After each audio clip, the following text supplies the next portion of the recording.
Are the days I remember to live again in the country, to dream again as we once did. These are the days I remember. What would you do at the end of the day if you lost everything that was good? Stand up and fight, or would you turn, take flight? Please tell me, 'cause I'm asking you. Little bird of freedom, fly our way.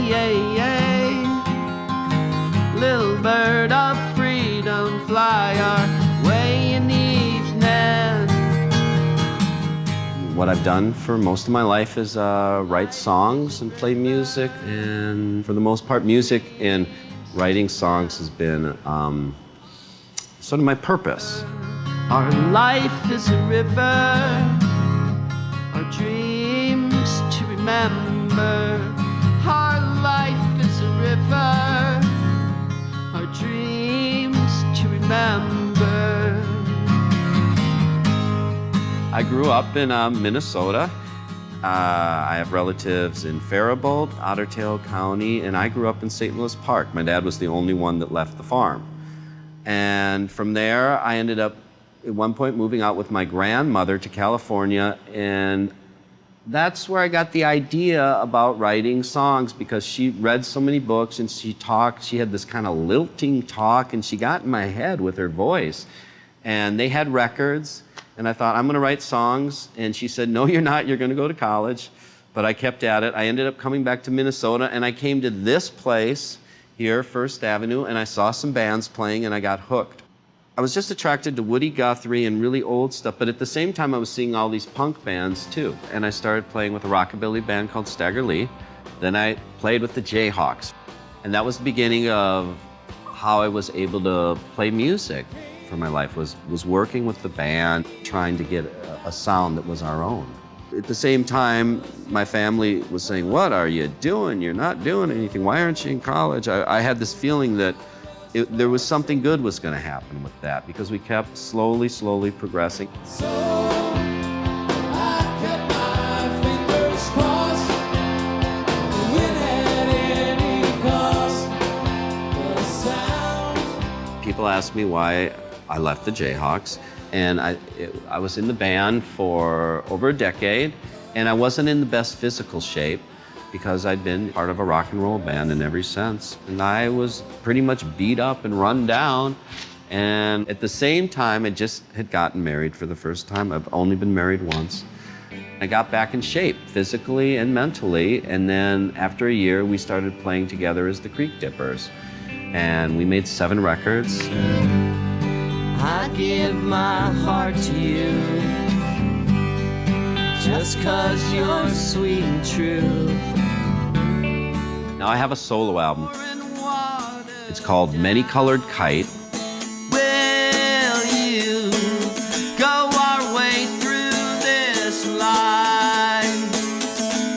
I can say the words to tell you of a many-colored kite.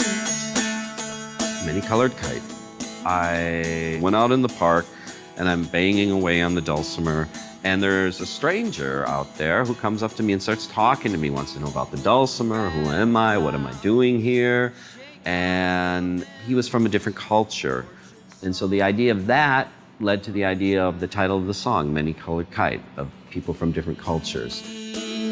You can be, ain't talking about any rivers you can see. Will you? I think that sometimes in newspapers and maybe in legislation, there's an idea that we need to clamp down against all the different cultures. So I was trying to say how much I appreciated the fact that in my life I've been able to meet people from different cultures. It's always been an experience that like opens your mind. There's just no other way around it. There's there's a light that shines. There are dreams untold, dreams that rise up to the sky.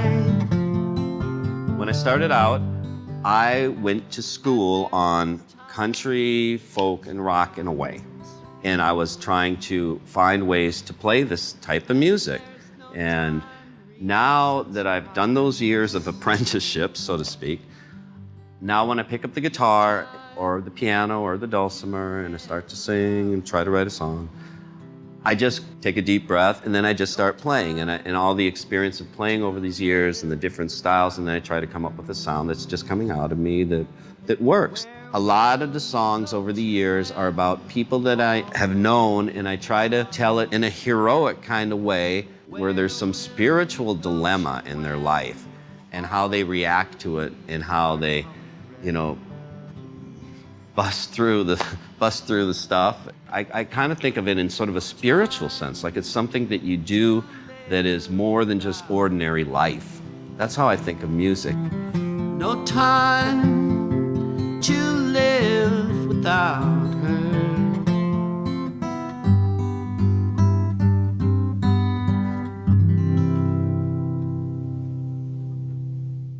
Minnesota Original is made possible by the Arts and Cultural Heritage Fund and the citizens of Minnesota.